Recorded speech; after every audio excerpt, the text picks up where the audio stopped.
I have Vugar, the COO of BitGet with me. Thank you so much for agreeing to this interview. Thanks for having me at this beautiful place. Here we are at Canada. Yes, Toronto. We're at the Consensus Conference here in Toronto at the Metro Convention Center. Now, Vugar, I'm wondering if you could please tell me what your job is at BitGet. I'm the Chief Operating Officer of BitGet, and I'm very proud of the beautiful company that we were able to build, because in the last 2 years we grew 10 times. Last year we saw growth of 5 times. Today we probably serve 100 million customers. In first quarter we moved around, or even more than $2 trillion. Every day we move around $20 billion, and I think we are the significant player in the crypto industry. By the numbers of the users, we're the second largest crypto exchange. By the trading volume, we stand somewhere around 3-4, especially our strong suit is the derivatives market. And with all the products that we are developing, especially today in the markets like Canada and Western Europe, where people are not much into the trade, but they are still interested to explore more stable assets similar to Bitcoin.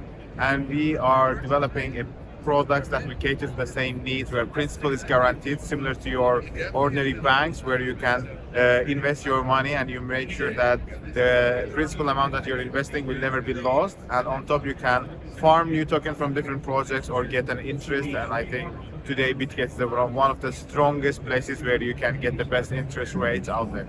Wow. So your company, so BitGet does a lot. We do a lot.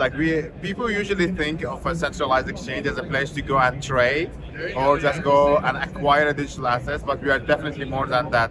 Whether you want to dollar cost average through the automated investment, whether you have a higher appetite to do more diverse investment opportunities, or you are there just to explore new tokens, to see what's happening in the market, we have all, but we are definitely more than that. We have our payment gateway. We offer your standard crypto credit card that you can just tap and pay everywhere. And today, in my opinion, crypto is more and more becoming about a lifestyle rather than just a place where you go to earn.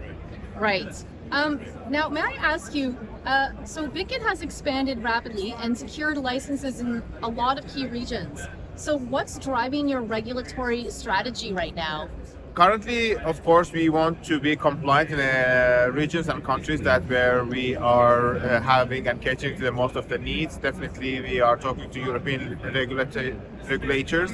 We already, before even MiCA regulations, we had our digital asset provider licenses from Poland to Lithuania. We recently acquired a new one from Bulgaria, and I hope that we soon also be able to acquire the MiCA licenses.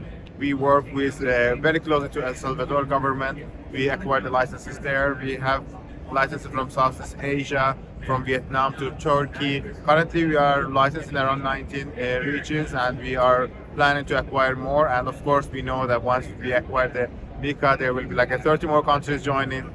And I think that's one of the strategies for next 2 years to serve all our clients and customers compliantly, and that is where we are coming very strong. We talk to the also regulators in the Middle East to make sure that we are serving everyone in the most compliant way possible. Like globally and with the compliance within each jurisdiction. Exactly. I think that is one of the important points. People don't understand how greater work it is, because in every region or jurisdiction you are applying to acquire a license, you have to have a physical office, acquire lawyers, have accountants. It's a big investment that we are doing. Therefore, we also, as still a young company, we've been around only for 7 years, we have to be very smart where we invest. Right, so still growing. Exactly. And whenever I go talk to the regulators, I always say, regulators need to understand that for big companies like us, yes, it is possible to invest and do that kind of a big investment, but regulation also comes with this like a double-edged sword, right? You don't want to kill the innovation. Right. For a small emerging startup, it's better to hire 3 developers than 3 accountants or 3 lawyers, and that's a very, very expensive luxury to have. Right, and now with the administration change in America, are you finding that this opens more business up for you? Is it easier to operate now? We never serve the US customer, and we currently don't do, because even though narrative definitely has changed and we saw a positive approach by the President Trump and the new administration, I believe the full legislation is still yet to come. And that is one of the things we, and I believe every player in the market is waiting and waiting for quite some time now, because it was one of the biggest promises of the President Trump's election campaign. Yeah. First 100-day passed. We have seen some movement, but we haven't yet seen a legal frame or new updates coming. But once it is in place, I believe America is a very exciting market for everyone to kind of go and invest. And this opportunity is not only about us going to US market, but it will also bring a lot of investment to the US market, and I think that's what the new administration is also hoping for. Okay, so then let's bring it back to Canada, since we're in Canada. So is there any speculation about, like, with the Trump-Carney meeting? So they met. You might have saw that awkward interview, and so it's fueling speculation about coordinated digital asset policy. Do you think that we're moving more toward regulatory alignment between the US and Canada? Honestly, I think US and Canada discussion was so unstable for past 100 days, whether it's the question of the 51st state or whether something else. And to my biggest surprise was when the president of El Salvador, one of the most digital crypto friendly countries, went to US. There was zero talks about digital currencies. Therefore, if President Trump didn't have this talk with this advanced crypto native nation, I'm not sure how much it will work with the Canadian government. But also, I know that Canada has this new cabinet and somehow a little bit misaligned in itself. And as a foreign observer that doesn't know much about, therefore I am not as hopeful. But I still believe that it can bring a new breathe, new opportunities to the entire nation, especially when we look at Canada in itself, because 5 large banks serve almost 80% of the nation. In my opinion, there is so much more that Canada as a nation can do in order to improve its monetary policy, to improve what it can offer to its people, and we are still yet to see. But in any cases, I think for the businesses like us, it would be great if nations come together and they put the regulatory framework that if you get a license in one place, it works in some other jurisdiction. It would be amazing. It's similar to like a MiCA. While it's pretty complicated, it's very hard to navigate. But once you crack it, it means you get access to such a big market. And US and Canada were so close to each other. I think it could be a heaven if it happened. They need to work together and not against each other. And right now, to me, it seems like they're working a bit against each other. I hope that changes. But I noticed that BitGet isn't regulated in Canada. So am I correct in saying that? Because I saw specifically in Ontario, it's not. Yes, we are currently talking to the legislators because Canada has a pretty complicated jurisdiction system also, because it's a federation in itself, and every jurisdiction in a federal level is much different than at a state level. And we are talking both to federal and state level regulators to see how we can better navigate this situation. Because also there's some sort of unclarities in the rules and laws and how we have to navigate. But at the moment, yes, we are trying to work with the regulator to make sure that we serve our customers compliantly and navigate the customer through the compliance.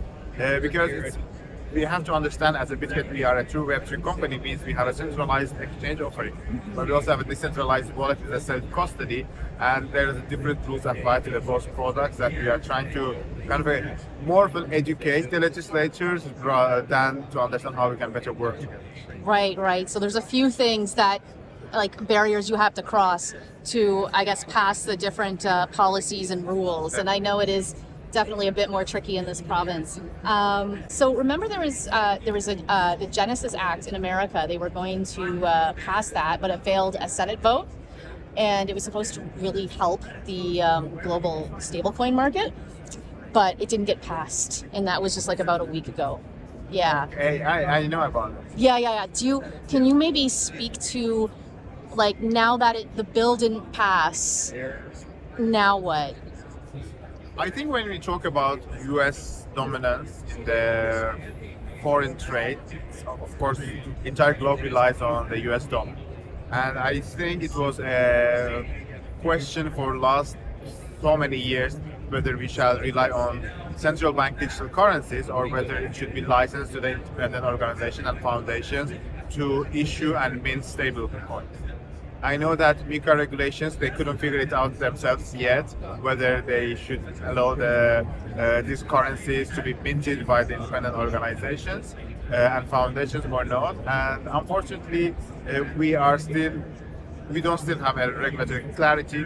I know that President Trump in his election campaign said that he is completely against central bank digital currencies or Federal Reserve minting and issuing these stable tokens, but Senate didn't agree or didn't pass the law, and we are yet to see. But in my opinion, stable coins are very, very important for the adoption, for the global trade in itself, and it can definitely serve as an alternative. And also, I believe it will bring a huge adoption, because I always say in developed countries, people use crypto as a way of hedging and investment tool, while in many parts of the world, from Turkey to Latin America, people choose crypto because they have to, they're forced to due to economical situation, political situation, access to the foreign currency. And stable tokens are kind of a savior for the people across the globe, and it still proves the US dollar's dominance, and because the biggest and most famous stable token is USDT indeed, and it's been minted in different chains by different foundations.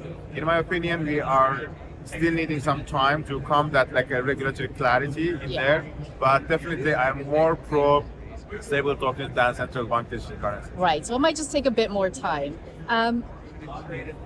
So can you talk a little bit about blockchain for youth? Blockchain for You is a very special program. It is directly run by me, because as BitGet, we pledged to invest $10 million in the next 5 years to educate the next generation of professionals. Because as someone who runs an operation, today BitGet has 1,800 team members in 60 nations. And it's very hard to find a great talent, and it's very expensive to hire a great talent.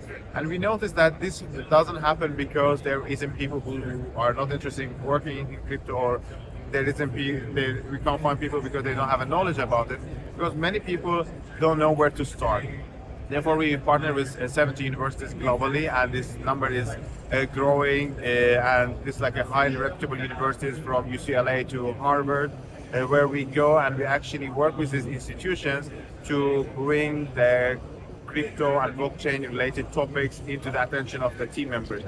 We recently worked with the students at UCLA, where we partnered with the quantitative economics department, and we looked at the tokenomics and price generation. At Harvard, we did a huge case study about the sports and entertainment aspect of the cryptonomics and the crypto token and cryptocurrencies. And we do this kind of work across the globe. And our idea is how we can bring the next generation of professionals, because industry needs to grow. And we can't grow without people. And the biggest misconception is that people always think that we need like a tech minds, the coders and developers, but actually we need the next generation of human resources professionals, accountants, lawyers who know and understand blockchain technology and crypto. Right, like across all the industries, right? Even content creators and media. Social media, marketing professionals, we need so much.